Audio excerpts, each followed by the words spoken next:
l'histoire de la demande d'asile en France, du droit mais pas que. Je vais commencer par me présenter pour que vous voyez d'où je vous parle. En fait, j'étais chercheuse à l'université pendant de nombreuses années. J'ai eu l'occasion, grâce à mon poste de recherche, d'intégrer la CNDA, la Cour nationale du droit d'asile, pendant quelques mois, en tant que juge assesseur. Donc j'ai vu face à moi des demandeurs d'asile et des recours qui étaient faits devant moi. Et ensuite, là, actuellement, je travaille, j'ai arrêté cette activité-là, et je travaille en CADA, en centre d'accueil et de demandeurs d'asile. Donc du côté accompagnement à l'aide au dossier. Donc c'est de là dont je vous parle, c'est pour ça que mon objectif dans cette conférence et dans ce cycle de conférences, c'est d'essayer de déconstruire un peu les stéréotypes, les idées reçues. Donc je ne veux pas vous mettre mes idées à moi dans la tête, je veux que vous puissiez avoir un autre point de vue qui est qui n'est pas celui de BFM TV par exemple, pour que vous ayez des armes pour voir le problème de différentes façons. Alors on l'a fait la dernière fois, c'est une conférence que j'aimerais pas magistrale, c'est-à-dire que si vous avez des questions à poser pendant la conférence, n'hésitez pas, on vous passe le micro ou bien vous hurlez. Et puis, s'il y a des débats, s'il y a des choses que vous connaissez déjà et que vous voulez passer vite, vous me le dites. Si vous voulez qu'on accentue sur certaines choses, voilà. Vous êtes acteur de cette conférence. Alors, du droit, mais pas que. Pourquoi j'ai choisi ce titre? Parce que la demande d'asile, c'est d'abord énormément de droits. C'est même, là je sors de formation aujourd'hui, de 2 jours de formation, ça change toutes les 10 minutes le droit d'asile, c'est assez complexe. C'est lié avec le droit des étrangers qui est encore plus complexe. Donc moi, mon objectif, c'est de vous donner quelques pistes juridiques, mais sans rentrer dans le droit trop compliqué. Mais si vous voulez que je fasse des points, si je peux, avec plaisir. Mais pas que, pourquoi j'écris ça? Parce que moi, je suis arrivée dans l'asile par mon prisme juridique, donc voilà, la fac de droit, un truc hyper carré. Et en fait, non, on a des êtres humains en face de nous. Donc que ce soit à la cour ou que ce soit en centre d'accueil, on voit plein de choses différentes qui sont des émotions, des stratégies, des façons d'appréhender l'asile, des façons de ne pas comprendre du tout l'asile, la langue, la culture, il y a plein de paramètres qui ne sont pas du tout pris en compte dans le droit, dans la procédure, et qui pourtant sont essentiels. Moi, c'est aussi de ça dont je voudrais vous parler. Voilà. Et puis Einstein, repensez à me demander plus tard, à la fin. Comme ça vous fait un teasing, je suis sûre que vous restez jusqu'à la fin. Alors, ah oui, puis sur le quiz que je vous ai donné, normalement, je réponds au fur et à mesure aux différentes questions. Il y a peut-être si c'est pas répondu, vous m'interpellez, ça veut dire que j'ai oublié. Voilà. Excusez-moi, oui. On n'en a pas eu, on arrive un petit peu en retard. Eh bien, tant pis pour vous. J'en ai pas assez pour tout le monde, donc il faut que vous partagiez. Non, mais c'est bon, on va C'est bon Ok. Alors, première question, donc là pour les gens qui étaient déjà là la dernière fois, ça va être un peu redondant, donc je suis désolée. Qu'est-ce que c'est d'abord un demandeur d'asile? Un demandeur d'asile, c'est une personne qui est déracinée. Déraciné, ça veut dire qu'on enlève vos racines. Vous étiez chez vous tranquillement et vous êtes contraint de fuir votre foyer. Concrètement, votre boulot, votre maison, l'école de vos enfants. À un moment donné, tout ça se termine pour des raisons différentes qui peuvent être la guerre, une catastrophe naturelle, une persécution qui vous est personnelle. On en parlera tout à l'heure. Ça, c'est des chiffres qui sont du HCR, du Haut Commissariat pour les réfugiés.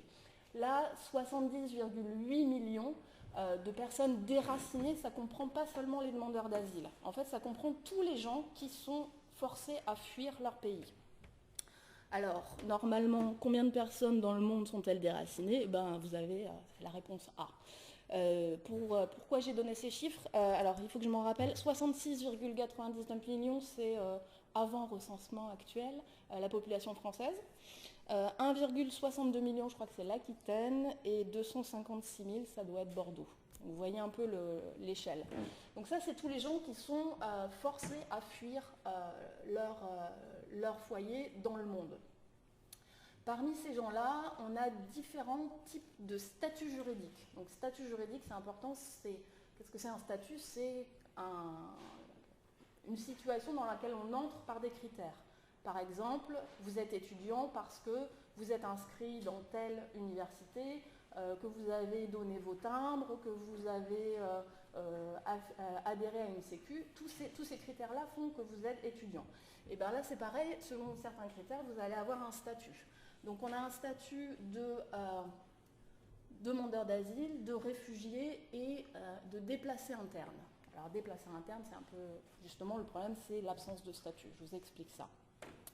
Tous ces gens-là, ils ont quitté leur foyer parce qu'ils ont été forcés. Donc encore une fois, ça ne comprend pas toutes les migrations de convenance, entre guillemets. C'est-à-dire, vous êtes un migrant quand vous migrez internationalement. Par exemple, vous faites du tourisme et vous restez quelques mois dans un pays, vous êtes un migrant. Vous êtes en Erasmus, vous êtes un migrant. Vous quittez votre pays parce que vous cherchez une famille, un travail, quelque chose ailleurs, vous êtes un migrant. Là, on parle vraiment des gens qui sont forcés à fuir. Et c'est sur ces gens-là que je vais m'arrêter. Alors, parmi ces gens qui sont forcés à fuir, qui sont donc des migrants, puisqu'ils migrent, ils bougent, on a réfugiés, demandeurs d'asile et personnes déplacées à l'intérieur de leur propre pays. Alors, vous voyez mon magnifique schéma. L'état A à gauche, l'état B à droite. Dans l'état A, vous voyez un monsieur qui fuit et qui n'arrive pas à sortir de son état. Soit il n'arrive pas à sortir parce qu'il est bloqué à la frontière, ça arrive, soit il ne sort pas parce qu'il ne sait pas qu'il peut sortir, mais il est quand même déraciné et obligé de s'installer ailleurs. C'est ce qu'on va appeler un déplacé à l'intérieur de son propre pays. Je vous parlais de statut juridique tout à l'heure, lui il a vraiment du mal avec le statut juridique est en construction. En fait, ces personnes déplacées à l'intérieur de leur propre pays, parmi les personnes déracinées, ce sont les plus nombreuses. Parce qu'elles n'ont pas fait de droit international et qu'elles ne savent pas qu'il faut franchir une frontière internationale pour pouvoir prétendre à l'asile, donc pouvoir prétendre être protégées au titre de l'asile, ou simplement parce qu'elles ne veulent pas quitter leur pays. Elles veulent rester à proximité des gens qui leur sont chers, etc. Après, parmi les migrants, vous avez des gens qui franchissent la frontière internationale. Donc c'est mon monsieur du bas, qui franchit une frontière internationale et qui va dans un autre État. Donc franchissement d'une frontière internationale, premier critère. Deuxième critère, crainte fondée de persécution, que je vais développer tout à l'heure. Si vous avez fait ces deux critères-là, vous pouvez demander l'asile dans un autre État. Le demandeur d'asile, il peut devenir réfugié. Tous les réfugiés ont été demandeurs d'asile, tous les demandeurs d'asile ne seront pas réfugiés. Vous êtes demandeur d'asile parce que vous sollicitez la protection en tant que personne réfugiée. Mais ce n'est pas parce que vous la demandez que vous l'aurez. C'est bon jusque-là? Ok. Alors, petit point sur la personne déplacée à l'intérieur de son propre pays. Qu'est-ce que c'est? Vous voyez, ça s'appelle des principes directeurs. Ce n'est pas une convention, ce n'est pas un traité. En droit, c'est important. Les principes directeurs, ça veut dire, c'est un truc qu'on a rédigé entre États et ça serait bien qu'on fasse ça. On trouve une direction, mais ce n'est pas contraignant. Pourquoi? Parce qu'en fait, là, ces gens-là, ils ne quittent pas leur État, donc ils ne quittent pas la souveraineté de leur État. Ils sont toujours soumis à la souveraineté de leur État de nationalité ou de résidence.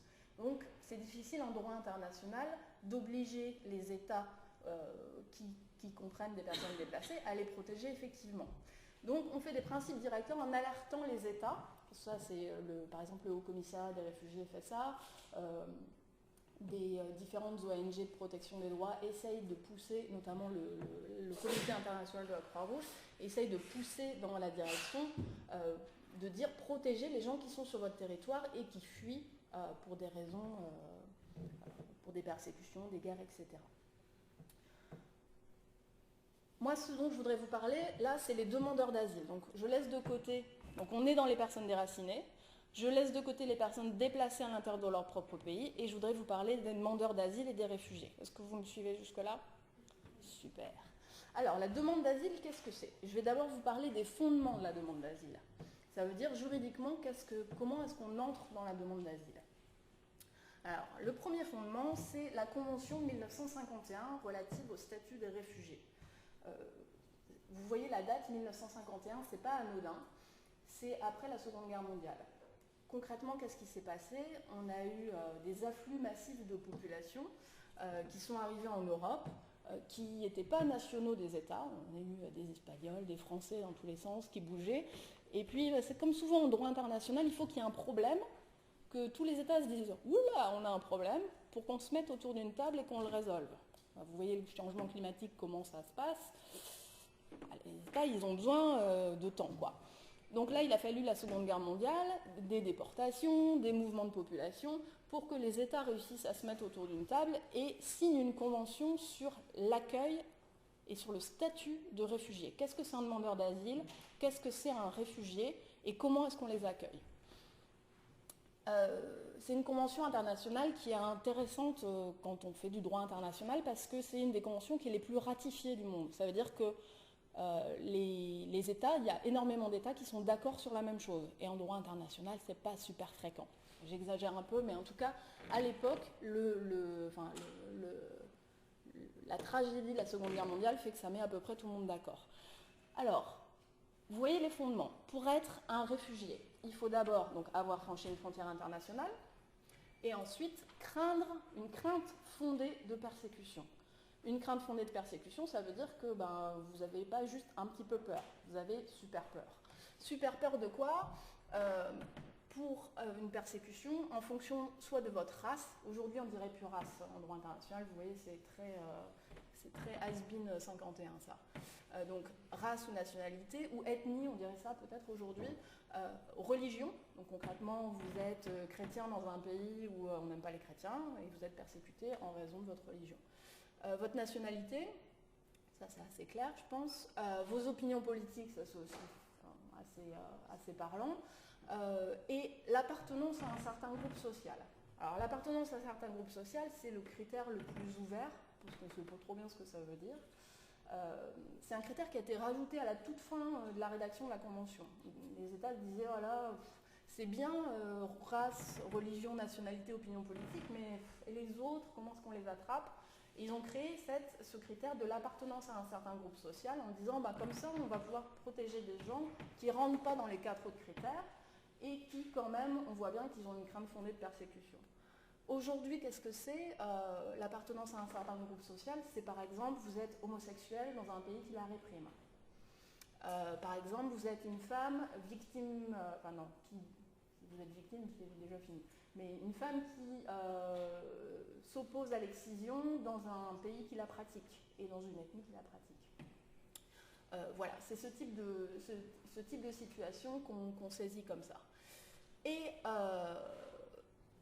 voilà, donc ça c'est les 5 critères de la Convention de 1951. Donc si vous voulez demander l'asile en France, vous devez avoir une crainte fondée de persécution sur l'un de ces 5 critères. Vous voyez là-dedans, qu'est-ce qui manque? Est-ce qu'il y a des choses qui vous frappent, qui manquent, et qui seraient bien utiles aujourd'hui?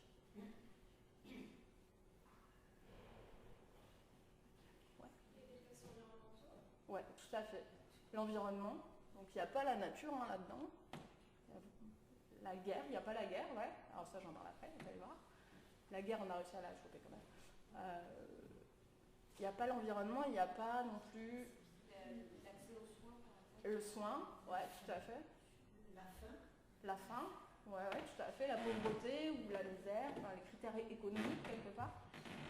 Donc ça y est pas. Pourquoi ça y est pas? Parce qu'en 1945, les critères économiques, la crise économique, c'est pas la mode. Enfin, concrètement, si on prend des pays accueillants, c'est plutôt l'Europe, et du coup, ils ont plutôt besoin de main-d'œuvre pour reconstruire après la Seconde Guerre mondiale.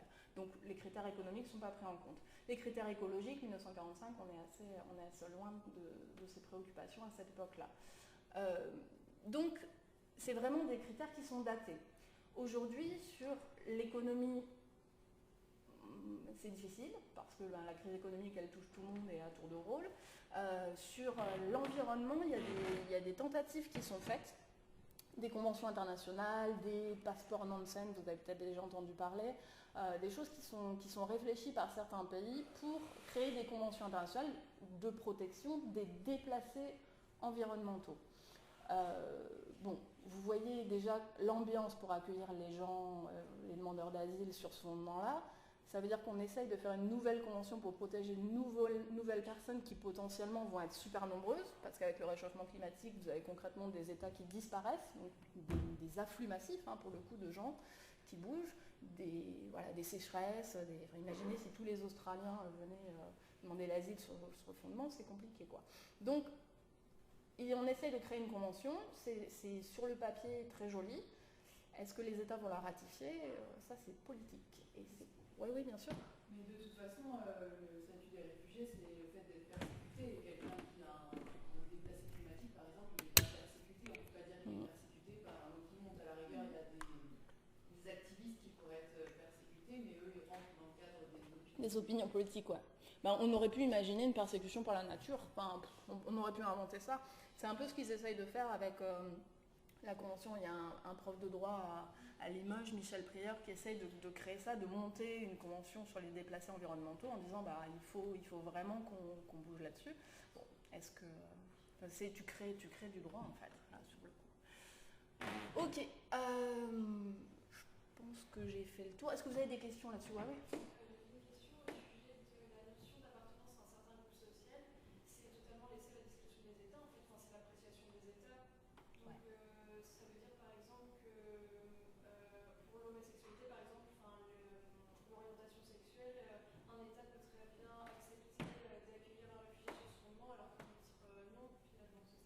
Ouais, alors je ne l'ai pas détaillé, mais en tout cas, dans le cadre de l'Union européenne, on a essayé on s'est aperçu justement que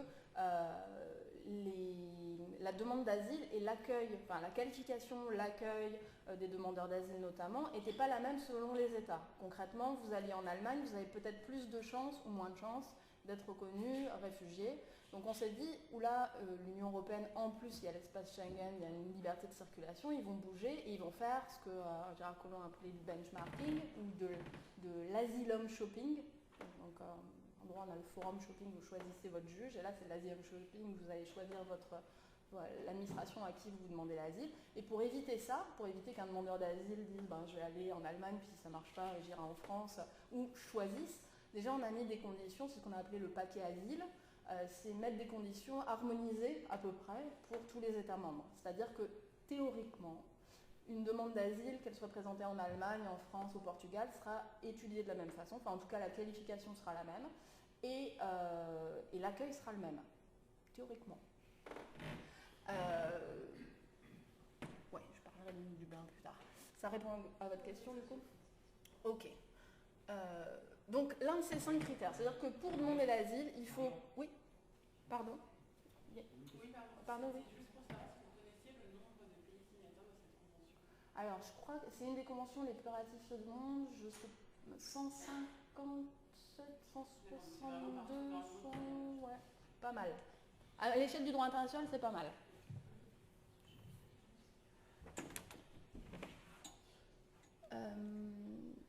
Donc vous disiez tout à l'heure, effectivement, très justement, que la guerre n'était pas prise en compte dans la Convention. Oui. Moi, c'est juste par rapport à la notion de persécution. Ouais. Comment est-ce que c'était défini à l'époque? Peut-être que ça a changé du coup, mais à partir de quel stade est-ce qu'on dit qu'il y a une persécution? Alors, vous avez plusieurs critères. La persécution, c'est vraiment quelque chose de grave, c'est quelque chose de personnel aussi. C'est-à-dire que c'est vous qu'on cherche parce que vous êtes homosexuel. Donc il faut alléguer des craintes graves, personnelles, sérieuses. Et j'en parlerai tout à l'heure, argumenter. Donc prouver concrètement que vous avez ça. Et par qui? Par qui c'est la persécution? C'est uniquement par l'institution publique ou l'État? Non, ça peut être les facteurs les auteurs de la persécution peuvent être différents. C'est-à-dire que ça peut être l'État, ça peut aussi être un groupe de personnes qui ne sont pas représentatives de l'État, mais qui ont une influence particulière, ou même ça peut même aller jusqu'à des membres de votre communauté, voire des membres de votre famille. Ça peut être aussi, l'agent persécuteur peut être aussi jusque-là. L'important, c'est que la personne, elle est vraiment... elle fuit son pays parce qu'elle a peur, et si elle y retourne, elle craint pour sa vie, en fait. Ouais. Pardon, mais du coup, dans ce cas-là, elle fuit parce que l'État n'est pas capable, son propre État n'est pas capable de la protéger. Ouais, tout à fait. Tout à fait. Donc soit que l'État est lui-même agent persécuteur, donc il ne va certainement pas vous protéger, soit que vous êtes poursuivi par la mafia albanaise et que vous allez voir la police, on vous rit au nez en disant mais moi je ne m'attaque pas à la mafia albanaise et je ne prends pas votre plainte ou je prends votre plainte et je fais rien. Donc effectivement l'État ne peut pas vous protéger. Et ça, alors j'en reparlerai tout à l'heure peut-être, du coup j'en parle maintenant, mais c'est dans les arguments, enfin dans les preuves que vous allez fournir pour votre demande d'asile, pour alléguer tout ça en fait. C'est bon? Deuxième fondement, donc ça y avait 5 critères de la Convention, donc crainte fondée de persécution sur l'un des 5 motifs. On a 3 motifs de plus qui se retrouvent de manière relativement similaire dans tous les pays de l'Union européenne. En fait, c'est ce qu'on appelle la protection subsidiaire. La protection subsidiaire, c'est une protection par définition qui est subsidiaire par rapport à la Convention, c'est-à-dire qu'on va commencer par étudier votre demande en fonction de la Convention, et si vous ne rentrez pas dedans, il y a un peu le filet de sécurité qui est prévu par le CESEDA, le Code d'entrée et de séjour des étrangers. C'est une protection que la France vous donne à titre subsidiaire.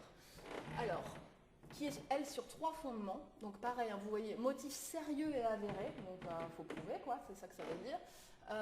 Que la personne courait dans son pays un risque réel et l'une des atteintes graves, donc vous voyez les adjectifs qualificatifs sont super importants, fondés sur 3 motifs, peine de mort ou exécution. Donc dans votre pays vous craignez la peine de mort ou exécution, par exemple vous êtes homosexuel dans un pays qui pratique la peine de mort à l'encontre des homosexuels.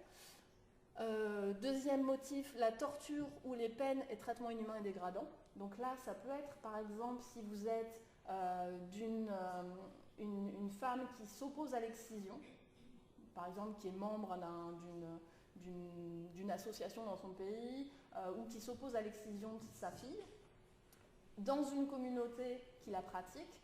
Et si on vous renvoie dans votre pays, vous allez être retrouvé directement par la communauté. Et donc là, vous voyez, l'agent persécuteur, ce n'est pas l'État. L'État va vous dire, enfin la police, si vous allez porter plainte au pays, va vous dire, non, ça c'est des affaires de famille, des affaires d'ethnie, moi je m'en occupe pas, c'est du droit coutumier. Et donc vous ne pouvez pas être protégé. Donc c'est comme ça qu'on protège les demandeurs d'asile sur des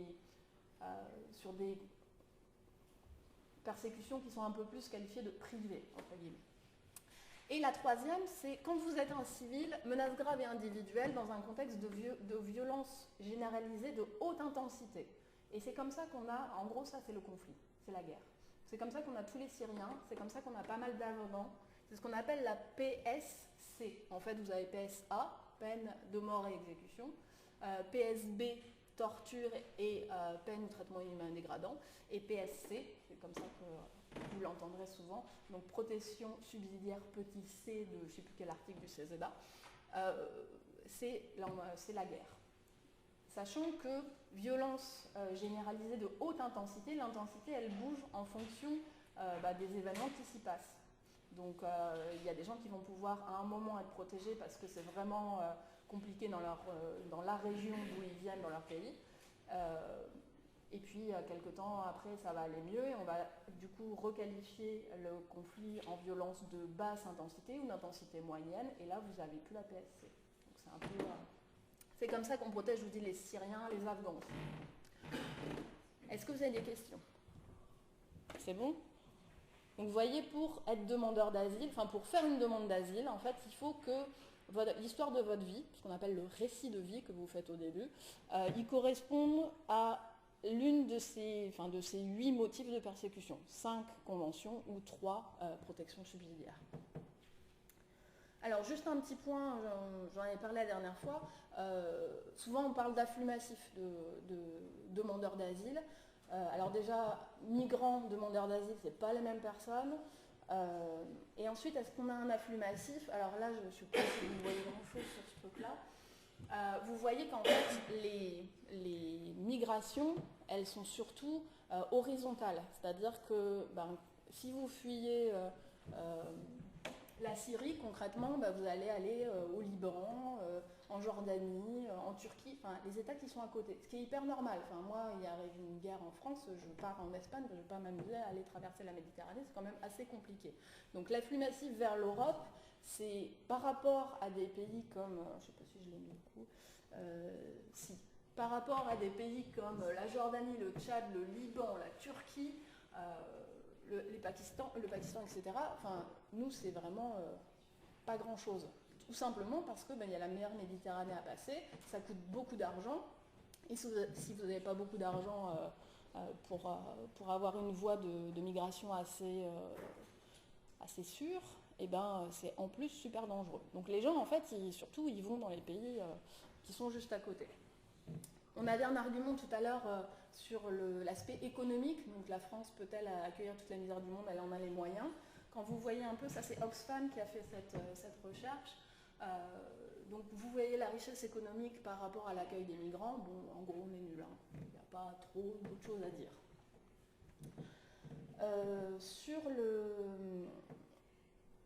Sur comment ça se passe en France. Alors ça c'est l'évolution de la demande d'asile, donc les gens qui ont franchi une frontière internationale, qui ont une crainte fondée de persécution sur l'un des 8 fondements que je vous ai exposés, ils arrivent à ils demandent l'asile, et vous voyez, en France, on a un pic 2015-2016. Est-ce que ça vous étonne? Pas vraiment. Printemps arabe, et là, grosse masse qui arrive. Donc là, on peut parler d'afflux massif à cette époque-là. Aujourd'hui, la demande d'asile est en augmentation, mais en augmentation bien moins importante qu'elle ne l'a eu été. Waouh, c'était un emploi du passé, du subjonctif, je sais pas quoi. Donc ça monte encore un petit peu, mais par rapport, beaucoup moins vite en tout cas que les pics qui existent là. Voilà quelques chiffres que vous voyez un peu la proportion. Donc les demandeurs d'asile, les réfugiés et la population. Alors je crois qu'il y avait une question sur la proportion de réfugiés dans la population européenne en 2018. Juste un petit sondage qui a mis, alors la réponse D, 33%. C'est la dernière, la question 5. Qui a mis réponse D? Personne. Réponse C. Réponse B. Vous voulez pas le dire en fait. Et réponse A. Ok, et les autres ils n'ont pas répondu. Donc c'est effectivement réponse A. Sur les réfugiés, vous voyez, c'est vraiment, par rapport à la population européenne, pas grand chose quoi. Et il y avait une autre question de chiffres aussi. Sur 100 personnes qui demandent l'asile en France, combien obtiendront une protection? La question 7, à votre avis. Qui a mis la A? Ouais. La B? Ouais. La C? Et la D? Bon, c'est la B, effectivement. 36%. Off-price et ENDA confondus, je vous explique tout de suite ce que ça veut dire. Alors, là, je ne rentre pas du tout dedans parce que je vais vous dire des bêtises. Je veux juste vous expliquer ce que ça veut dire, ce terme, dubliné, les dublinés. Qu'est-ce que c'est les dublinés? C'est les gens qui sont sous le règlement Dublin, qui est un règlement européen. Troisième du nom, ils réfléchissent à un quatrième vu que c'est tout pourri. Même Juncker a dit que c'était tout pourri, je ne me permettrai pas de juger.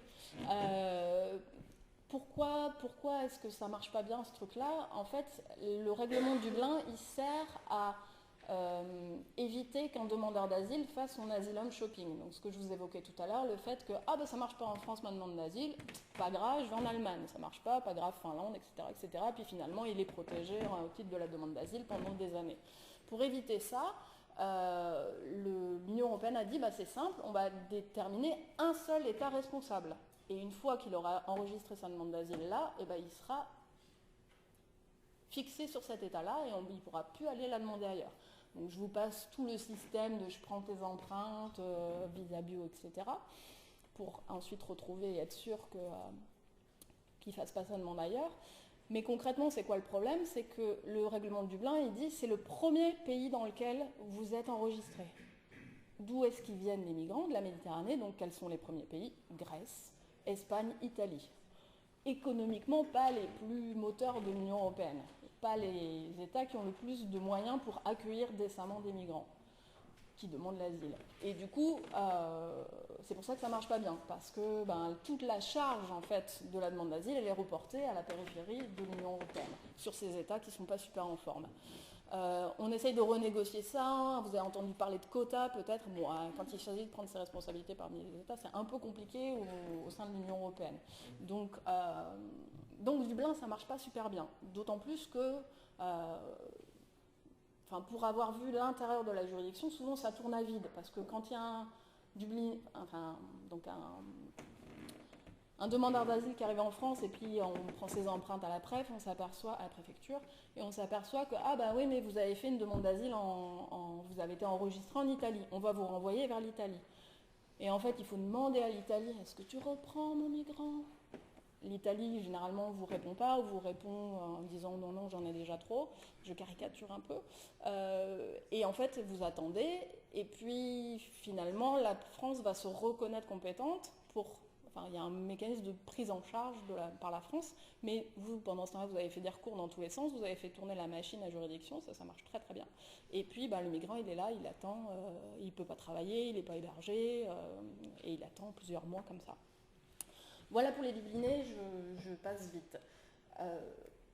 Maintenant, je vais vous parler de la procédure d'asile. Alors, ça va être très très fun, vous allez voir. Je vais passer super vite, ce que je veux que vous reteniez, c'est qu'il y a une réforme qui est passée en 2018, qui a été applicable à partir de janvier et mars 2019. Et l'objectif de la réforme, c'est limiter le temps. On impulse la demande d'asile. L'idée, sur le papier, dans le discours politique, c'est de dire oui, mais il sera plus vite protégé. Ouais, l'idée, c'est aussi de dire ils seront plus vite éloignés. Il y a un peu, soit tu es protégé, soit tu es éloigné, et dans tous les cas, ça va plus vite. Ça pose plein de problèmes quand on cherche à faire l'aide au dossier, parce que si ça va plus vite, les délais de recours vont plus vite.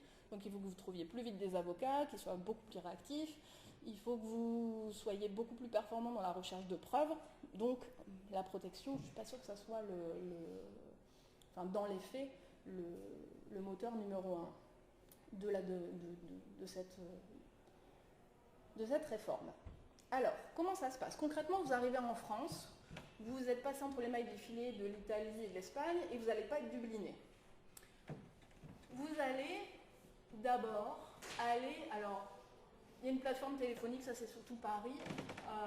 En gros, à Bordeaux, vous allez à ce qu'on appelle la SPADA, le service de premier accueil de la demande d'asile. C'est une plateforme qui a été créée par la pratique, parce que normalement, si tout marchait très bien, ce que le demandeur d'asile devrait voir en premier, c'est le GUDA, le guichet unique de demande d'asile. C'est un guichet à la préfecture où vous déposez votre demande d'asile. Sauf que il faut là qu'il y aille très vite. Il faut qu'il dépose son dossier d'asile très vite, parce que sinon il va être en ce qu'on appelle en procédure accélérée. Alors je vous explique un peu. La SPADA, la PADA là, le premier bloc, ça sert à rédiger votre récit de vie. Pourquoi est-ce que vous venez en France? Donc il y a un formulaire d'asile avec vos noms, vos prénoms, votre famille, où est-ce qu'elle est, de quel pays vous venez, dans quelle langue vous voulez être entendu.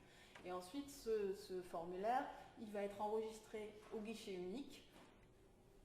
Là c'est la préfecture, et ça partira ensuite à l'OFPRA, l'Office français de protection des réfugiés et des apatrides. Je continue et après je vous explique. Là, entre votre entrée en France, la date de l'entrée en France, et l'enregistrement de votre demande d'asile au GUDA, ici, il faut qu'il se passe maintenant maximum 90 jours. Encore une fois, je vous ai dit, ça c'est la loi de 2018, réduction des délais. 90 jours, avant c'était 120 jours, 90 jours c'est 3 mois concrètement. Donc vous arrivez en France, vous ne pipez pas un mot de français, vous avez vos enfants avec vous, vous ne savez pas où aller, il faut les nourrir, les héberger, et puis vous avez 3 mois pour comprendre ce que c'est l'asile et faire votre demande. Sinon, si vous arrivez à le faire dans les 90 jours, vous êtes en procédure normale. Donc votre demande d'asile sera étudiée normalement.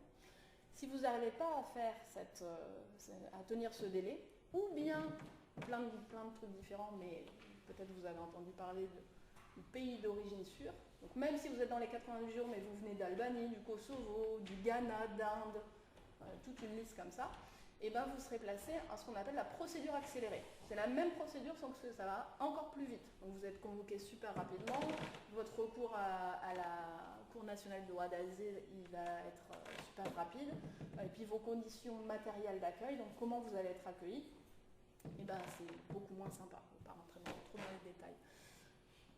Voilà, du coup vous avez une question, madame? C'était exactement ça par rapport au pays sûr. Ouais.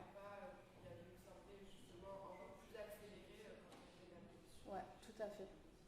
Donc voilà, ça c'est la procédure de base. Donc l'OFPRA, qu'est-ce que c'est l'OFPRA? C'est l'Office français de protection des réfugiés et des apatrides. C'est une administration française qui est à Paris, il y en a une seule. C'est l'administration qui est chargée de l'étude de votre demande d'asile. Donc concrètement, vous allez déposer votre fichier au GUIDA. Si vous êtes en procédure normale, vous attendez 1 mois, 2 mois, 3 mois. Normalement, nouvelle loi dit 6 mois maximum. Bon, en fait, l'OFPRA, au bout de 6 mois, vous dit je ne tiens pas les délais, je ne tiens pas les délais. Donc ça peut durer, là actuellement, moi j'ai au CADA, enfin au centre d'accueil de demandeurs d'asile, des gens qui ont attendu 1 an avant d'être convoqués à l'OFPRA. Donc vous avez le temps de vous ennuyer. Je vous explique un peu comment ça marche la vie du demandeur d'asile. Et à l'OFPRA, vous êtes reçu en entretien où, sur la base du récit que vous avez envoyé au GUDA, on vous pose des questions pour voir si c'est vrai, pour voir si vous avez des preuves, etc., etc. Et en fonction de ça, on vous dit oui ou non. Si on vous dit oui, vous êtes réfugié, vous êtes bénéficiaire de la protection subsidiaire, ce qui revient à peu près au même, et bien là, tout le monde est content, tout va bien. Si vous ne l'êtes pas, vous pouvez faire un recours devant la Cour nationale du droit d'asile. Là, c'est un juge. C'est à Paris aussi. Là, il va falloir un avocat. Donc, voilà, vous allez faire une demande d'aide juridictionnelle, trouver un avocat. Ça, généralement, c'est les centres d'accueil de demandeurs d'asile qui le font. Et puis, vous allez aller être entendu par un juge, et puis qui pourra dire, finalement, je casse la décision de l'OFPRA, ou bien je confirme la décision de l'OFPRA.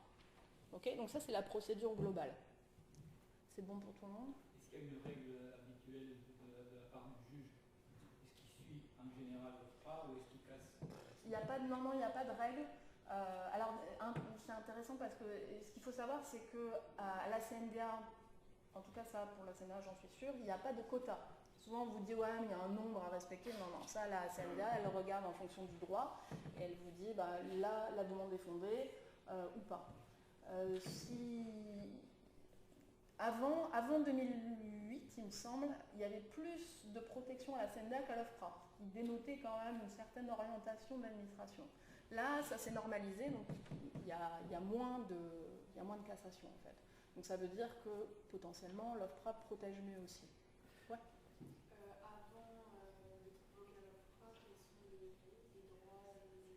On y arrive après. Ouais. Combien de temps tu mets dans ta pratique pour faire un dossier OFPRA avec une famille ou avec une personne?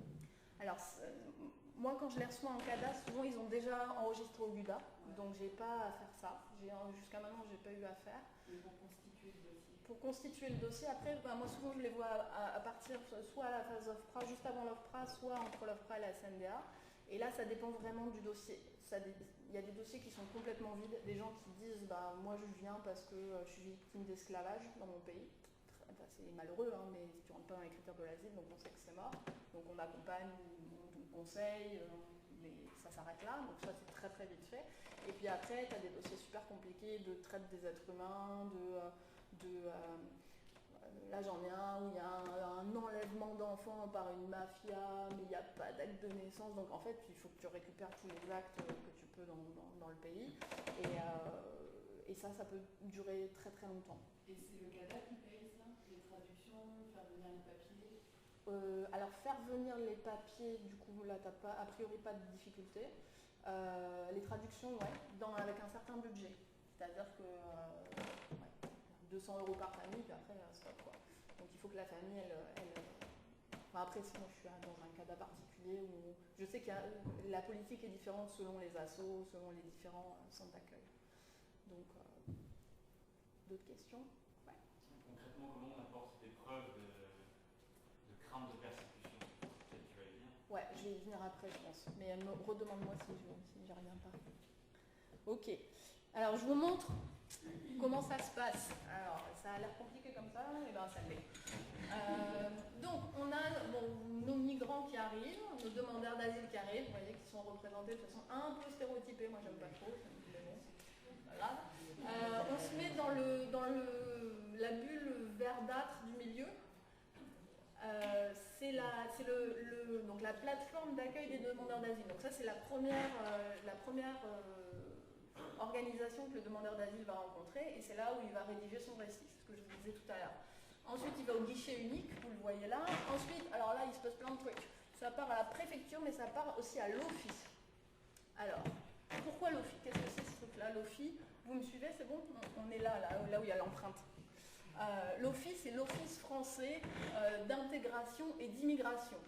L'Office, c'est ce qui va s'occuper de voir vos besoins d'accueil. Donc là, on n'est pas sur la procédure, on ne va pas juger votre demande d'asile, on va regarder seulement comment est-ce qu'on vous accueille en France. L'OFII, c'est elle qui s'occupe de vous orienter en CADA éventuellement, donc en centre d'accueil de demandeurs d'asile, ou bien en hébergement d'urgence, ou bien chez quelqu'un qui est sympa, ou bien pas du tout, et là vous vous retrouvez à Aubervilliers à la Ruche. En gros, c'est ça. Normalement, mais j'en parle tout à l'heure, je crois. Normalement, l'idée c'est que vous devez être accueilli dans des conditions d'accueil dignes. En vrai, c'est pas exactement ça. Je laisse l'OFII pour l'instant de côté, je vous en reparle tout à l'heure. Ensuite, du guichet unique, donc on a dit il y a l'OFII, mais il y a aussi la préfecture. La préfecture, elle va s'occuper de votre séjour. Elle s'occupe du séjour, c'est-à-dire que vous avez le droit de rester en France. Parce que vous demandez l'asile, vous avez le droit de rester en France. Tant que votre demande d'asile, elle dure, vous avez le droit de rester en France. Sauf quand vous êtes ce qu'on appelle un PA-POS, un procédure accélérée en raison du pays d'origine sûre. En gros, vous venez d'Albanie, de Géorgie, du Ghana, du Sénégal, et vous demandez l'asile.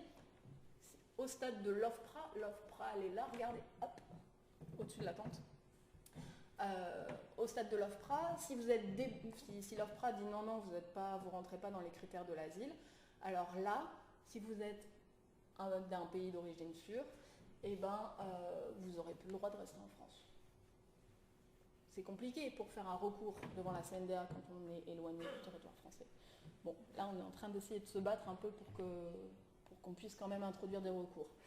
Et la CNDA, donc là c'est un juge qui peut vous dire, donc qui normalement, le juge, si vous êtes en procédure normale, c'est 3 juges qui étudient votre dossier. Si vous êtes en procédure accélérée, bah, c'est 1 juge, donc ça va beaucoup plus vite. À la CNDA, actuellement, donc tous ces acteurs-là, il faut savoir qu'ils sont hyper sous pression. Il y a beaucoup plus de demandeurs d'asile qu'avant, que dans les années 2000 notamment, mais par contre, il n'y a pas autant de moyens. Et souvent, c'est des gens, en fait, dans chacune des structures qui sont, à la base, en tout cas, à peu près, tous militants. Donc même à l'OFPRA, enfin moi, avant, quand j'ai commencé en associatif, je me disais l'OFPRA, c'est le diable.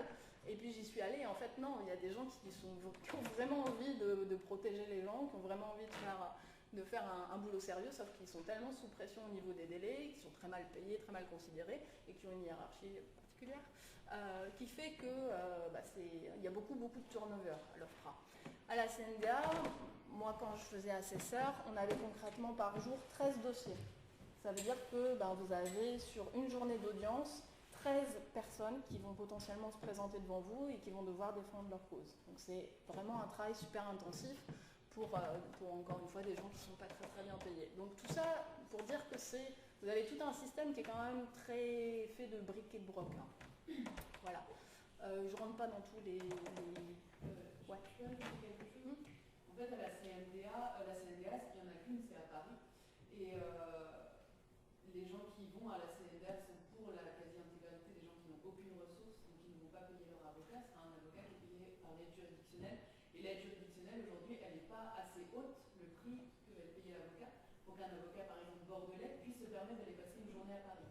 Donc, sauf très rares exceptions, nous, à Bordeaux, quand il faut défendre quelqu'un à la CNDA, il faut trouver un avocat à Paris, à qui on va faxer le dossier, qui bien souvent n'aura aucun contact téléphonique avec la personne qui sera à Bordeaux, qui ne parle pas le français et très rarement l'anglais. Et donc en fait la personne va là-bas et voit un avocat qui n'a jamais vu, qui n'a même pas le temps de le recevoir quelques minutes avant et qui va aller défendre son dossier sans avoir rencontré son client jamais. C'est ça la réalité aujourd'hui du droit de la défense à la CNDA. Voilà. Alors, est-ce que vous avez des questions sur ce schéma qui est hyper compliqué Ouais. Par rapport à la demande d'asile, je travaille dans une asso, il y en a pas mal qui font des demandes d'asile pour soins. C'est du coup un recours après, par exemple, un refus de la première demande d'asile, ou est-ce que ça peut être directement Alors, une demande d'asile pour soins, ça n'existe pas. Parce que on peut faire une demande de titre de séjour pour soins, ce qui est différent. Voilà. En fait, c'est deux choses. Du coup, c'est intéressant que vous posiez la question parce que c'est vraiment la différence entre l'OFPRA, en fait, la procédure de demande d'asile, c'est peut-être celle-là, elle est mieux. Voilà, je vous mets sur celle-là et imaginez en parallèle l'asile, en parallèle la préfecture. Donc la préfecture, elle s'occupe du séjour. Séjour, ça veut dire que vous avez le droit de rester en France. Pourquoi est-ce qu'on a le droit de rester en France? Pour plein de raisons différentes, mais pas tant que ça. Parce que vous avez de la famille en France, parce que vous êtes étudiant, parce que vous êtes un talent exceptionnel, parce que vous êtes malade. Et ça, c'est les titres de séjour. C'est le droit de rester en France et aussi titre de séjour parce que vous êtes demandeur d'asile. Donc, c'est pas voilà. C'est une attestation de demande d'asile qui vaut titre de séjour, en fait. Donc, c'est deux choses différentes. Avec quelque chose d'intéressant, c'est que maintenant, la nouvelle loi, elle impose que quand vous faites votre demande d'asile, donc dans ce délai super ric-rac, il faut que dans un délai, donc ici, quand vous avez enregistré votre demande d'asile, vous avez 2 mois pour enregistrer votre demande de titre de séjour. Parce qu'en fait, qu'est-ce qui se passait avant 2018? C'est que la personne, elle venait en France demander l'asile, elle attendait que sa demande soit instruite, et puis si ça ne marchait pas, elle était déboutée de l'asile, donc elle faisait l'OFPRA, la CNA, potentiellement ça durait à peu près 1 an et demi, 2 ans, quand elle se maintenait en France, et puis comme ça ne marchait pas, elle disait c'est pas grave, je vais demander un titre de séjour derrière, pour soins, pour machin, Et la préfecture n'était pas super contente parce qu'elle disait, comme de par hasard, il est débouté de l'asile et maintenant il trouve qu'il est malade. Bon, la réforme dit, on va optimiser, donc ça, voilà, on juge ça comme on a envie, et on va demander l'asile et le titre de séjour en même temps. C'est-à-dire que concrètement, quand une personne arrive en France et fait sa demande d'asile, vous avez 2 mois pour introduire une demande de titre de séjour. 3 mois si c'est une demande de titre de séjour pour soins. Ou vous pouvez l'introduire à n'importe quel moment s'il y a des circonstances nouvelles. Par exemple, un demandeur d'asile qui est en France et puis on lui découvre une pathologie super grave au bout de plusieurs mois. Là, vous avez le droit de demander un titre de séjour pour soins. Mais c'est deux choses vraiment, deux procédures complètement différentes. Mais on peut refuser de donner un titre de séjour? Ah, bien sûr. Et du coup, pour les personnes qui sont déboutées et qui n'ont pas le droit d'avoir un titre de séjour? Éloignement. Obligation de quitter le territoire français. Vous n'avez rien à faire en France, concrètement, c'est ça que dit la préf. Est-ce que dans l'absolu, ça marche vraiment comme ça? Les personnes s'en vont vraiment? Ouais. Alors, s'en vont vraiment, je ne peux pas vous dire parce que moi, après, je ne les vois plus. Vous avez des personnes qui demandent à rentrer chez elles, donc qui bénéficient d'une aide au retour volontaire. C'est pas la proportion n'est pas énorme. Vous avez des gens qui restent au black, mais alors là, c'est compliqué parce que vous êtes en situation irrégulière et pour vous faire régulariser, il va falloir cravacher. Et vous avez des gens qui changent d'état, qui essayent de demander l'asile, mais du coup en dehors de l'Union européenne. On ne sait pas trop, ou qui se retrouvent dans les squats. Oui, bien sûr. Voilà, c'est ça, tout à fait. Et obligation de quitter le territoire français. Alors là, c'est ambiance charter, et puis hop, quoi. Pour revenir sur le titre de séjour, est-ce qu'on peut le demander pour les mêmes raisons que la demande d'asile? Non, vous pouvez demander un titre de séjour pour aide exceptionnelle, une aide exceptionnelle au séjour, mais si vous avez été débouté de l'asile, la préf va pas... Ça peut pas être parce qu'on est homosexuel, par exemple? Si vous avez été... Non, là c'est... si la CNDA estime que vous n'êtes pas éligible à l'asile, la préfecture va certainement pas rattraper la CNDA. Puis, encore une fois, c'est deux choses différentes. Là, c'est pas le fondement du titre de séjour et pas sur l'homosexualité. Sur la diapositive suivante, je n'ai pas compris tout à fait, après l'accord, il y a 2 branches. Alors, après l'accord, c'est où? Accord, statut statut de réfugié ou protection subsidiaire. C'est les deux voies de protection. Soit vous êtes, en fait, si vous êtes dans l'un des 5 critères de la Convention, vous avez le statut de réfugié. Si vous êtes dans les 3 critères de la protection subsidiaire, vous êtes bénéficiaire de la protection subsidiaire. C'est 2 statuts différents, mais qui en fait ont été rapprochés par la loi. C'est-à-dire que globalement, la protection est à peu près pareille. Ce qui change entre ce qu'on appelle BPI, bénéficiaire de la protection internationale ou réfugié, c'est, et encore, entre protection subsidiaire et réfugié, c'est la durée du séjour.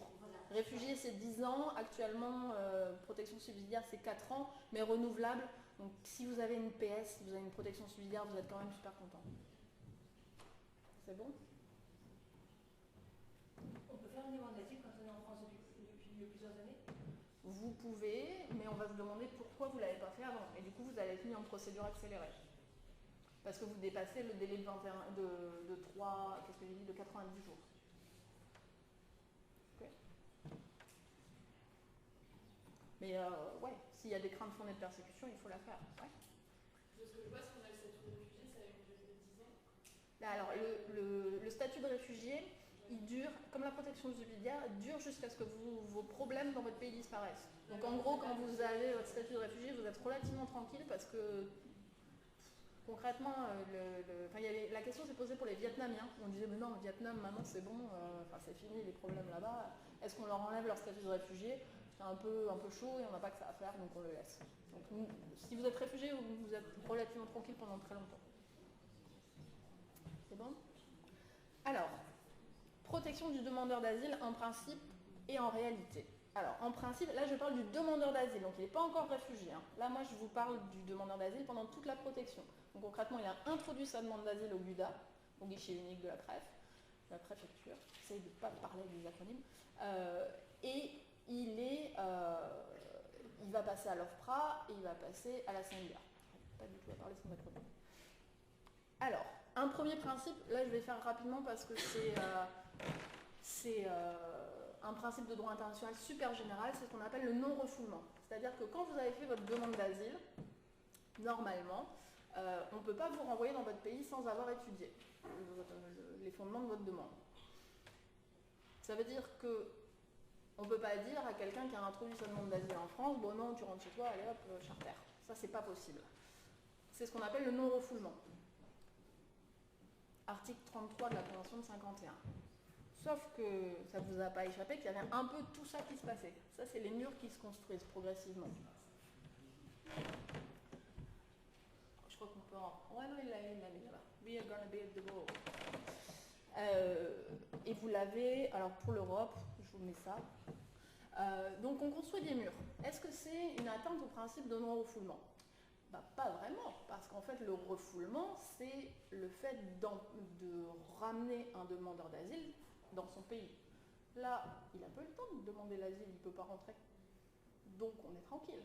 Bon, sur le principe de bonne foi qui existe en droit international, c'est super limite. Mais les États le font, et puis la politique et le droit, souvent c'est un peu compliqué à agencer.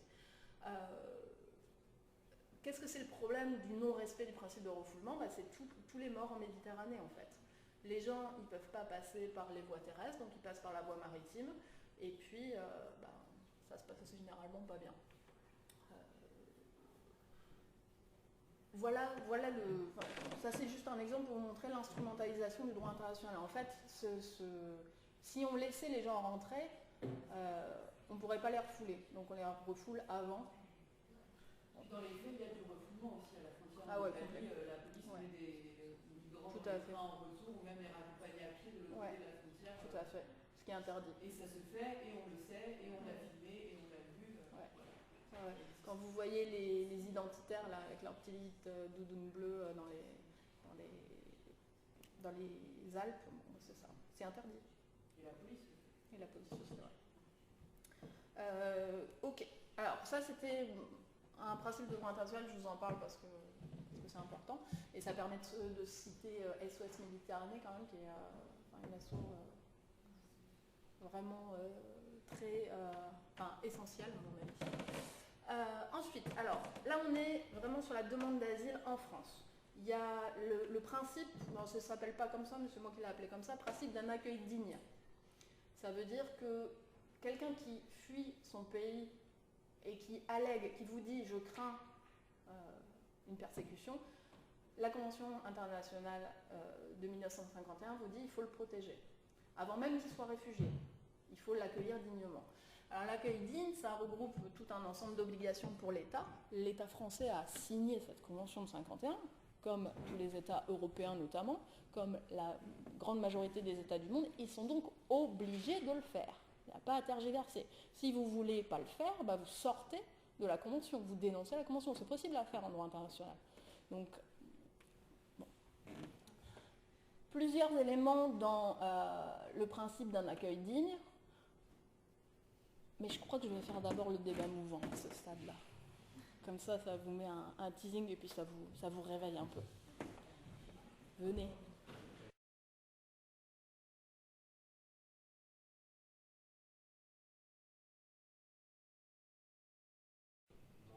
Et ça peut aussi conduire à donner, si c'est pas un réfugié ou un droit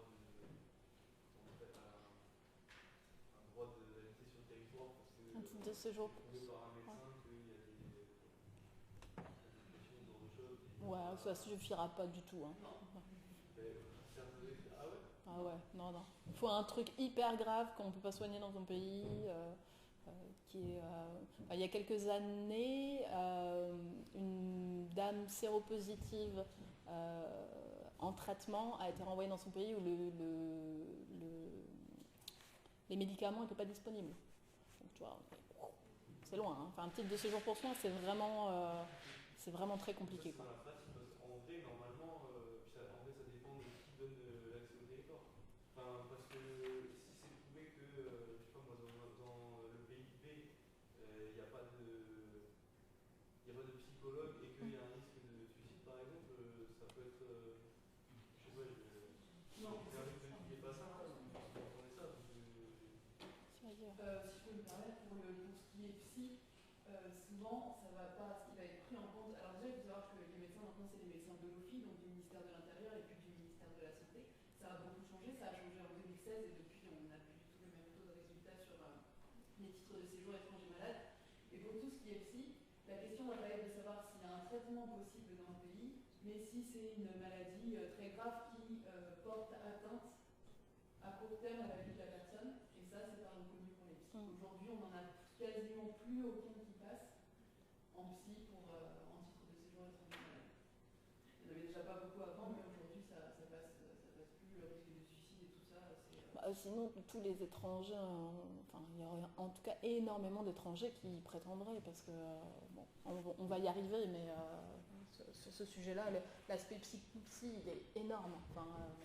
En termes de demande d'asile, effectivement, la crainte fondée de persécution fait que tu as quitté ta famille, ton foyer, ta vie quotidienne, tes racines, dans un pays où tu ne parles pas la langue, où il y a éventuellement du racisme, où tu n'es pas bien accueilli, vous en jugerez. Mais l'aspect psy, c'est essentiel. Ouais. Du coup, admettons qu'on arrive dans un cas très drama, la personne finit par faire un séjour, peu importe, qui est responsable? Elle-même. On s'en fout. Enfin, on ne pense pas qu'il y a eu un manque de prise en charge. Il y a très régulièrement des gens qui se pendent à Aubervilliers, ça passe dans les médias, puis voilà quoi. On dénonce les conditions d'accueil, on s'insurge ou pas d'ailleurs, et voilà. Ouais. Alors, justement, principe d'un accueil digne. Je vais revenir sur chacun de ces points. L'hébergement. Alors normalement, effectivement, le premier truc qu'on peut se dire, c'est on a une crainte fondée de persécution, on arrive en France, la France a signé la Convention de Genève de 1951, elle est tenue par des règlements européens qui lui imposent de prendre en charge, d'accueillir dignement les demandeurs d'asile. On peut s'attendre, le premier truc, à ce que tout le monde soit hébergé. Alors ça, c'est la théorie. En pratique, pas du tout. Vous évoquiez tout à l'heure les camps, notamment à Aubervilliers ou même à 2 pas d'ici, où il y a des demandeurs d'asile. Comment est-ce que ça se passe l'hébergement? Alors c'est hyper nébuleux. Je vous ai fait un petit schéma. Je vous disais tout à l'heure, donc là, vous reconnaissez la Pada, le Buddha, l'Ofra. Moi, je vais mettre le Buddha. Tout à l'heure, vous vous souvenez, dans le schéma assez compliqué, on avait préfecture OFI. En fait, c'est l'OFI, donc l'Office français d'intégration et d'immigration, qui va s'occuper de cet hébergement et qui va orienter les gens. Comment est-ce qu'elle oriente? On a concrètement un parc locatif qui est géré par des assos, les centres d'accueil de demandeurs d'asile, les UDA, centres d'hébergement d'urgence, et on n'a pas assez de place pour tout le monde. Donc il faut faire un tri. On aurait pu dire donc il faut construire plus, mais non, donc il faut faire un tri. Comment est-ce qu'on fait ce tri? Eh ben, c'est surtout la vulnérabilité qui va être prise en compte. Alors moi j'ai fait ma thèse sur la vulnérabilité, ça me fait bondir ce truc. La vulnérabilité, qu'est-ce que c'est? Ben, on ne sait pas. On ne sait pas. Vous êtes... qu'est-ce qu'ils disent? Handicap, grossesse, maladie grave, troubles mentaux. En fait, vous remplissez un questionnaire, vous cochez des choses, et puis si vous répondez bien, bah, vous serez considéré comme vulnérable, et donc potentiellement, vous aurez plus de chances d'être hébergé que quelqu'un qui ne coche pas toutes les cases qu'il faudrait cocher. Comment est-ce qu'on détermine la vulnérabilité d'un individu? Par un formulaire qui fait recto verso, c'est compliqué. Avec des gens qui ont vécu des périodes traumatiques, qui ont failli se noyer dans la Méditerranée, qui ont vu leurs copains mourir en face d'eux, qui ont pu de souvenirs de plein de choses. Comment est-ce que vous faites ça? Concrètement, c'est hyper compliqué. Donc la vulnérabilité, je ne vais pas vous en parler 10 ans, mais normalement l'idée de la vulnérabilité en droit, c'est de protéger de façon plus adaptée. Donc c'est une protection supplémentaire par rapport à la protection qui est déjà existante. Là, en fait, c'est l'inverse. La vulnérabilité, ça sert à trier. Donc moi, ça m'énerve. Donc voilà. Donc ces gens, en gros, on a moite-moite. Bon, je n'ai pas des chiffres très officiels, mais moite-moite de gens qui sont hébergés, de gens qui sont à la rue.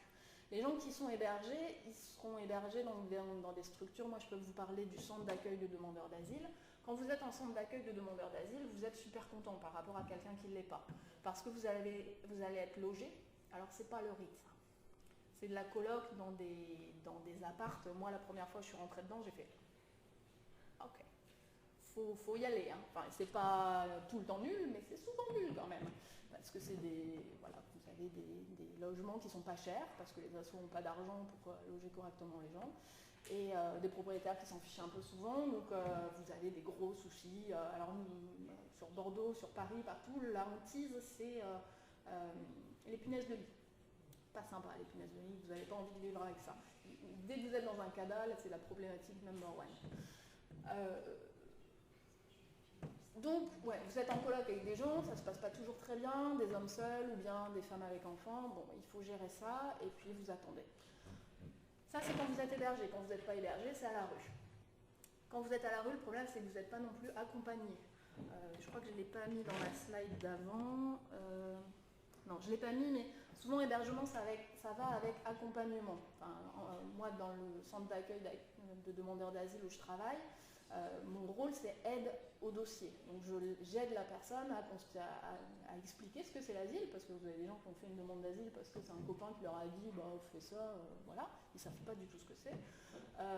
Et puis, qu'est-ce qui va se passer à l'OFPRA? Qu'est-ce que c'est l'OFPRA? Je vais être convoquée. Ensuite, si je suis déboutée à l'OFPRA, enfin, si ma demande est rejetée à l'OFPRA, prendre un avocat, enfin, vous imaginez, vous ne parlez pas la langue du pays, vous ne connaissez rien au système juridique, et puis on vous lance comme ça.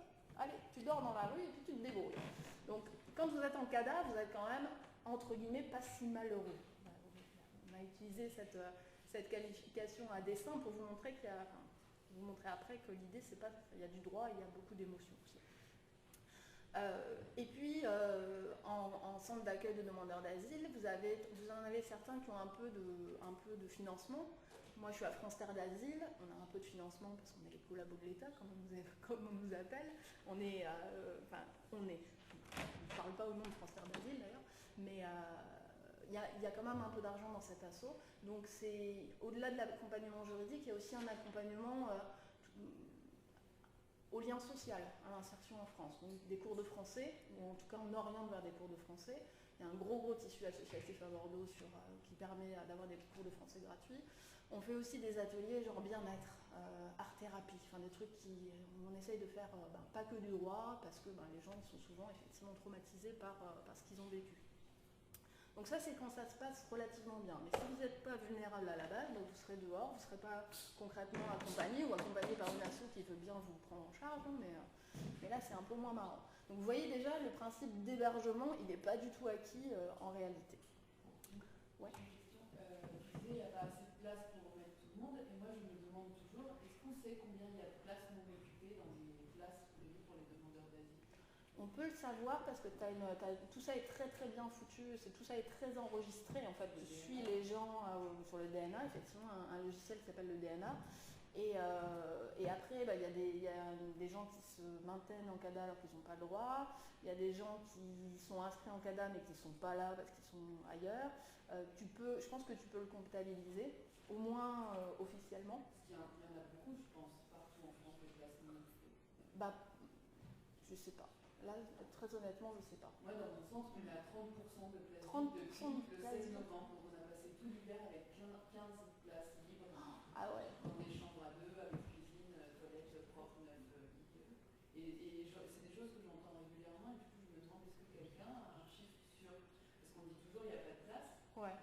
Mais en fait, je pense qu'il y en a beaucoup qui sont non. Alors, parce qu'il y a des problèmes d'orientation. Ouais, il y a des problèmes d'orientation, il y a des gens qui sont orientés qui ne viennent pas, des couacs énormes avec l'OFI Il y a des gens qui sont hébergés puis qu'on va mettre dans un autre centre. Ouais. Donc plein de raisons différentes. Ça, de toute façon, quand tu mets pas d'argent dans un système de gestion de plein de gens, ça marche pas très bien, quoi. Donc ça, sur l'hébergement, est-ce que vous avez des questions du coup? Ouais. Je veux savoir, c'est quoi ton centre? Parce que je travaille avec des demandeurs d'asile et justement, on a ce problème-là d'hébergement qui sont dans des squares. Alors moi, je dirais pas ce que c'est mon centre parce que je travaille pour une association en tant que salarié, mais de toute façon, même nous, parce que moi je travaille aussi, je suis aussi militant dans des associations, même si je pouvais signaler, d'ailleurs nous avons signalé à l'OFI tel cas, en l'occurrence un demandeur d'asile, homme isolé, homosexuel identifié comme tel dans la rue et donc en danger, l'OFI, ils nous ont supprimé de certaines possibilités d'envoyer des mails en disant on n'a pas besoin de vos conseils, on sait qui on doit orienter. Donc c'est l'OFI qui choisit. Ouais. Et en l'occurrence à Bordeaux, il y a plein de gens à la rue et nous on reçoit des gens qui sont déjà dans des centres d'hébergement à Ruffec, à Pau. Donc même si tu savais quel était mon centre, malheureusement, on ne peut pas, c'est l'OFI qui oriente. Avec des directions départementales qui peuvent être plus ou moins. Voilà, je laisse en suspens mon objectif qualificatif. Travail, le travail donc. Ça c'est un gros souci, le travail du demandeur d'asile. Le principe c'est que vous êtes demandeur d'asile, vous n'avez pas le droit de travailler. Ce qui est embêtant parce que vous percevez une aide, mais comme on disait tout à l'heure, qui est pas géniale. Hein. Alors ça souvent. Je vous mets le tableau, donc effectivement on est à, vous ferez le calcul, par mois ça, pour une personne c'est 202 il me semble, moi j'étais restée à 202 €, ça a peut-être changé, là on est à, alors, les derniers chiffres sont 222 et 229, ah ouais, sont désormais jugés suffisants. Voilà, suffisant. 222, 229. Alors pourquoi, qu'est-ce que c'est la différence entre les deux colonnes? La montant journalier, c'est si vous êtes hébergé en CADA. Donc vous êtes hébergé par une structure, quelle qu'elle soit. On estime que vous ne payez pas votre loyer, hein, mais vous percevez ça par jour. Si supplément journalier, c'est là que vous n'avez pas d'hébergement. Donc là, ça pique quand même. Vivre avec 14 € par jour, il faut vous loger en plus, ça devient quand même assez compliqué. Donc c'est peut-être pas effectivement les derniers chiffres de 2019, c'est peut-être l'an dernier. Tout ça pour dire que quand vous êtes demandeur d'asile, très concrètement, inscrire vos gamins au foot, c'est compliqué. Vous allez, de toute façon, même les gens qui sont hébergés chez nous, ils vont secours populaire. C'est comme ça que Croix-Rouge bébé, si vous avez des enfants pour retrouver des couches et des fringues de bébé, secours populaire pour les fringues, parce que potentiellement vous n'avez pas, si vous êtes en situation économique compliquée depuis votre pays, après vous avez des demandeurs d'asile qui ont de l'argent aussi, hein, chez eux vous avez des diplomates, ça existe aussi, hein, c'est pour ça que la question de tout à l'heure, le demandeur d'asile est quelqu'un de très malheureux. Je voulais vous enlever cette image de tout à l'heure, justement, le migrant noir avec son bébé, enfin son enfant, et complètement débraillé. Non, vous avez des gens qui ont aussi de l'argent et qui rentrent dans ce dispositif. Ce n'est pas la majorité, hein, très honnêtement. Voilà. Donc, travail, vous n'avez pas le droit de travailler en principe. Vous pouvez commencer à travailler... Il reste 10 minutes. Ok. Vous pouvez commencer à travailler à partir de 6 mois de présence en France. Donc vous attendez à l'OFPRA, enfin d'être entendu à l'OFPRA. Normalement c'est dans les 6 premiers mois de votre demande d'asile. En réalité ça dure souvent plus longtemps. Et pendant ce temps-là vous n'avez pas le droit de travailler. Bon bah concrètement, votre contenu de journée, comme on appelle ça, c'est long, hein, on a le temps de s'ennuyer. Qu'est-ce qu'ils font nos demandeurs d'asile dans le CADA? Ils font du bénévolat. Et ils sont hyper contents. Cours de français, bénévolat. Tout ce qui est fait pour s'intégrer. L'idée, c'est pour eux de dire, moi, la France, elle m'accueille. Tout ça, c'est gratuit, entre guillemets. Alors nous, on dit, non, c'est payé pour l'État français, qui est différent. Et du coup, c'est de dire, moi, on m'accueille comme ça, et je veux rendre. Je veux rendre aux plus malheureux que moi. Donc, dans le malheur, on a des espèces d'échelles qui font que... Voilà, bon, je passe vite. Aide financière, je vous en ai parlé. Santé, donc la santé, alors là, c'est un gros point de la réforme de 2018 qui entre en vigueur là en 2019. C'est, vous avez, quand vous êtes en procédure accélérée pays d'origine sûre, vous avez plus le droit, pendant les 3 premiers mois de votre demande d'asile, à l'accès à la santé. Donc concrètement, la CMU. Donc, pourquoi? Parce que l'État français a eu l'impression de s'apercevoir qu'il y avait beaucoup de pays d'origine sûre qui venaient, donc les Albanais, les Géorgiens, hein, c'est souvent ces populations qui sont ciblées, qui viennent en France juste pour se faire soigner, et la demande d'asile n'est qu'un prétexte en fait pour se faire soigner. Est-ce que c'est vrai, est-ce que c'est pas vrai? À vous d'en juger. Effectivement, il y a des stratégies aussi, dans le teasing, je vous disais des stratégies, il y a des gens qui abusent du système. Ça existe. Comme il y a des gens qui abusent sans doute de Pôle emploi, comme il y a des gens... Bon, très bien. À côté de ça, vous avez des gens qui sont vraiment en souffrance, et là, concrètement, vous allez les priver d'accès à la santé pendant 3 mois, sachant que, comme ils sont en procédure accélérée, normalement, ils vont être convoqués très vite à l'OFPRA, donc ils n'auront pas le temps de se faire soigner, et hop. C'est, à mon avis, super dangereux, parce que vous allez faire des gens qui sont malades sur le territoire français. Voilà. Gros débat. Scolarisation des enfants, par contre, ça a obligation. L'enfant, il n'a rien à voir avec toute la story. Donc, il doit être scolarisé. Assez compliqué pour des problématiques de langue à mettre en place. Les crèches, alors je ne vous raconte pas, on pourrait avoir une place en crèche. Oui, il est demandeur d'asile, il s'en est toute la journée, il peut s'occuper de son gosse. Pendant ce temps-là, il ne prend pas de cours de français. Pendant ce temps-là, il ne va pas chez le psy parce qu'il s'occupe de ses gosses. Voilà.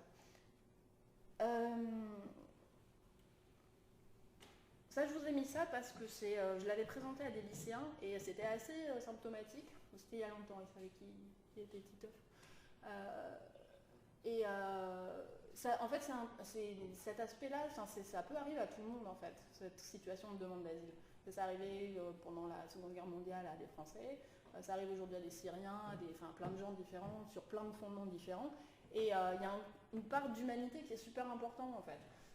Disiez tout à l'heure pendant le débat mouvant, un demandeur d'asile, c'est très malheureux, ça pleure tout le temps. Alors ouais, effectivement, moi dans mon bureau, la semaine dernière, c'était, alors on en rigole avec mes collègues parce qu'il faut, c'était une perfect week. Perfect week, ça veut dire tous les jours j'ai eu un demandeur d'asile qui a pleuré dans mon bureau. Parce que vous revivez des choses,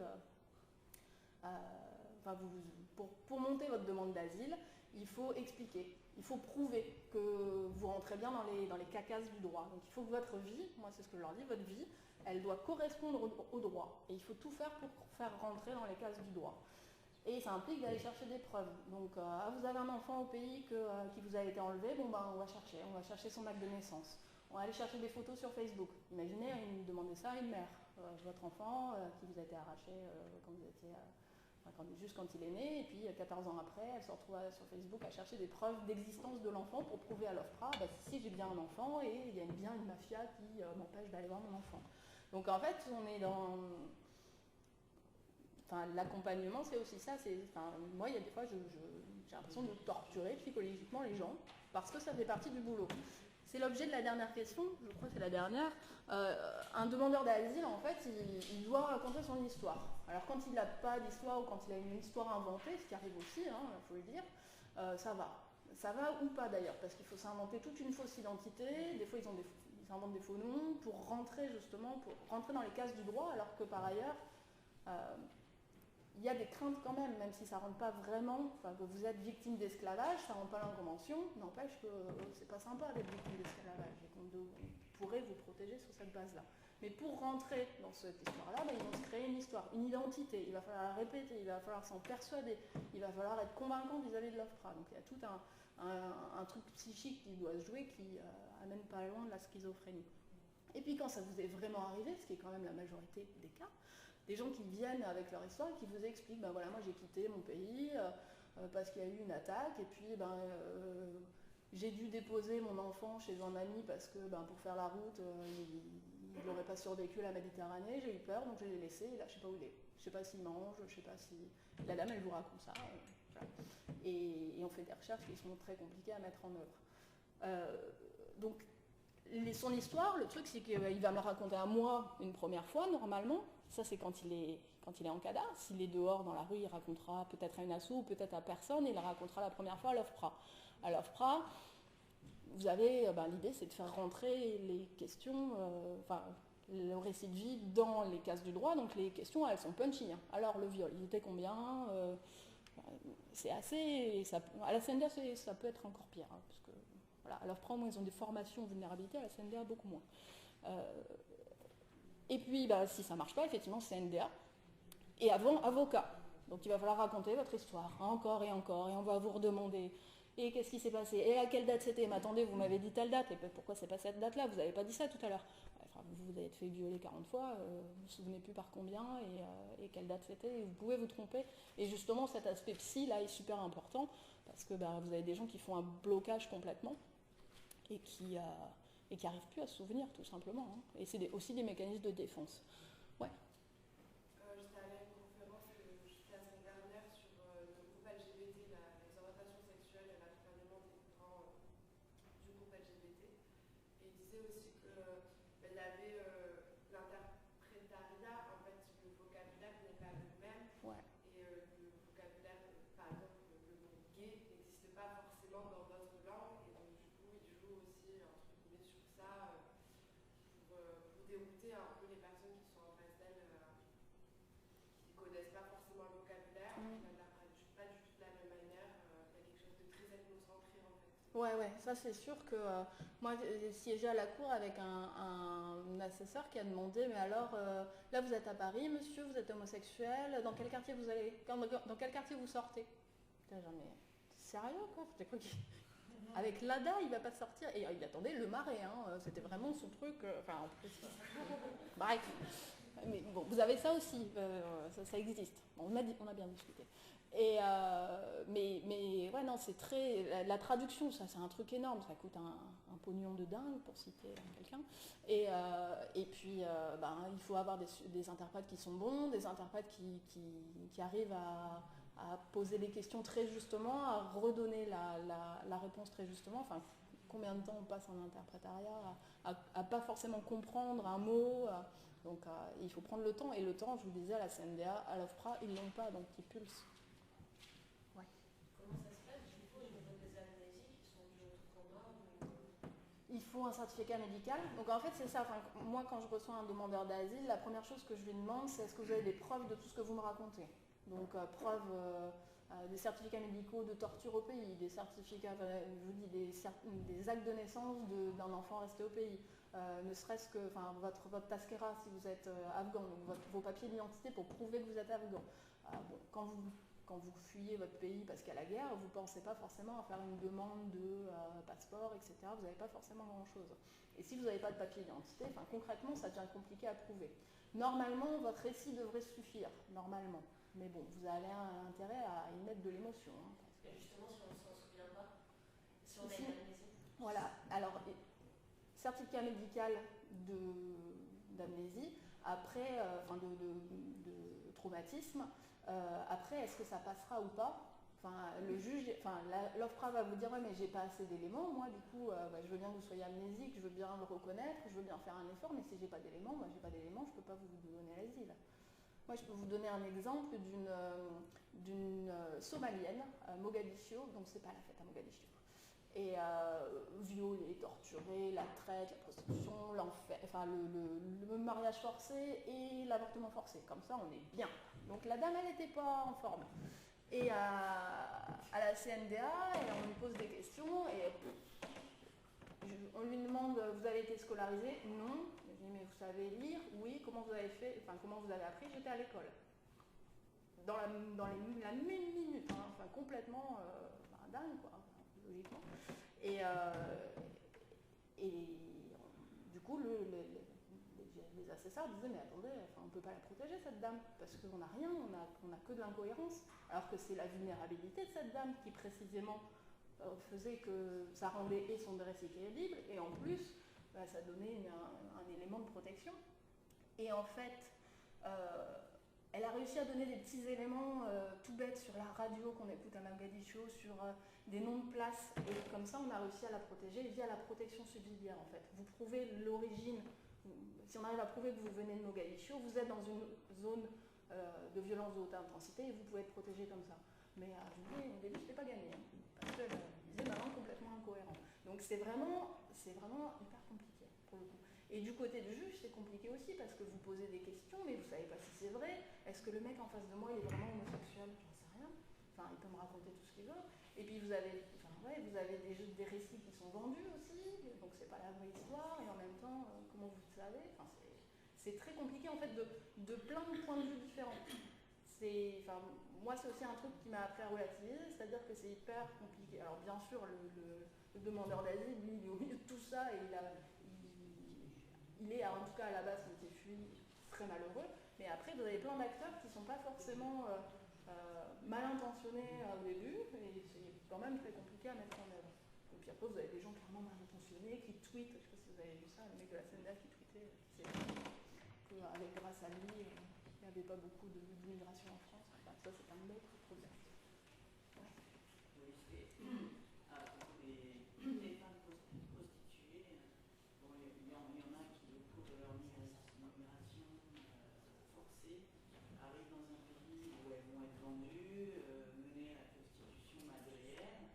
Elles demandent l'asile à la France et là, on leur demande encore d'apporter la preuve qu'elles ont coupé le contact avec le réseau de prostitution et que ça sert en plus à rien de porter plainte au commissariat ou je sais pas quoi parce que c'est pas une preuve valable. Ouais, alors ça, la traite, effectivement, la traite des êtres humains, notamment ce qu'on appelle classiquement la traite nigériane, même si elles ne sont pas les seules concernées, c'est hyper compliqué parce que les réseaux, ils ont tout intérêt à ce que les filles restent dans la procédure d'asile, parce que comme ça, ils perçoivent l'argent de l'ADA et puis ça fait une source de revenus. Et puis d'un autre côté, elles sont exploitées. Et en fait, elles sont complètement piégées dans tous les sens parce que si elles veulent effectivement avoir l'asile, alors ce qui est hyper compliqué, il va falloir qu'elles prouvent qu'elles ne sont pas instrumentalisées par le réseau, qu'elles ont des craintes fondées d'y retourner. Donc concrètement, si vous ne déposez pas plainte, c'est juste mort. Si vous n'êtes pas éloigné de l'endroit où vous avez subi la traite, on considérera que c'est... a déclaré que porter plainte ne servait à rien. Ah, ça ne sert pas à rien, c'est essentiel, mais c'est pas suffisant. C'est différent. C'est-à-dire que si vous ne le faites pas, c'est juste mort. C'est pas suffisant. Il faut en plus prouver l'éloignement, le fait que vous êtes sorti du réseau. Et ça, bon courage pour aller prouver ça.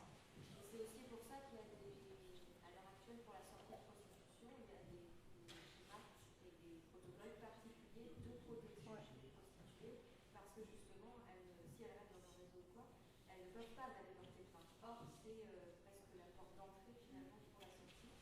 Et donc, c'est vraiment des mesures de protection physique, presque, pour les prostituées qui émettent le souhait de sortir de la prostitution. C'est extrêmement compliqué. Ouais, non, c'est la traite des êtres humains, c'est... Il faut que nous terminions. Je suis désolé d'interrompre, on est à 21 heures après les personnes qui viennent de faire les fermées, etc. Ouais, Donc, alors, porte un peu de Bien sûr, ouais. Eh bien, merci beaucoup en tout cas. Ah si, pourquoi Einstein à votre avis?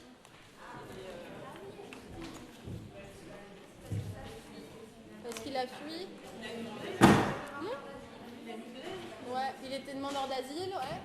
Il a même été réfugié. L'idée c'était de vous montrer que le réfugié c'est pas forcément le petit noir en haillon, ça peut être aussi Einstein.